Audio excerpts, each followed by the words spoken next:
জুলাই বিপ্লবী শরীফ ওসমান হাদী গুলিবিদ্ধ হবার ঘটনায় এবং তার মৃত্যুর সংবাদে সারা দেশ উত্তাল।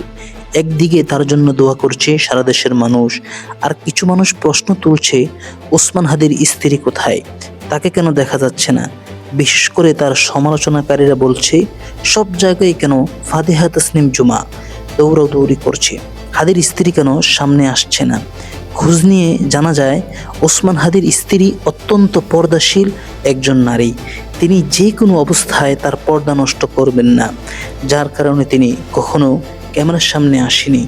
একই কারণে ওসমান হাদীর আম্মাকে কেউ কখনো ক্যামেরার সামনে দেখেনি। হাদী পরিবার আলেম পরিবার হিসাবে এলাকায় পরিচিত। কোরআন হাদিসের শিক্ষা ও দ্বীনি নৈতিকতা এই পরিবারের প্রায় সবাই আলেম।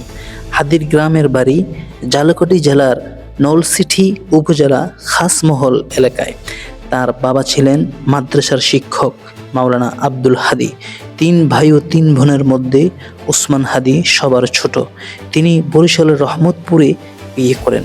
তার 1 বছরের একটি পুত্র সন্তান রয়েছে।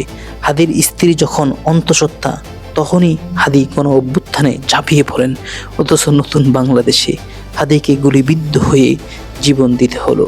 আমরা হাদীর জন্য দোয়া করি, আল্লাহ তাআলা হাদীকে জান্নাতুল ফেরদাউস দান করুক এবং শহীদ মর্যাদা দান করুক। আসসালামু আলাইকুম ওয়া রাহমাতুল্লাহি ওয়া বারাকাতুহু। ইনকিলাব জিন্দাবাদ।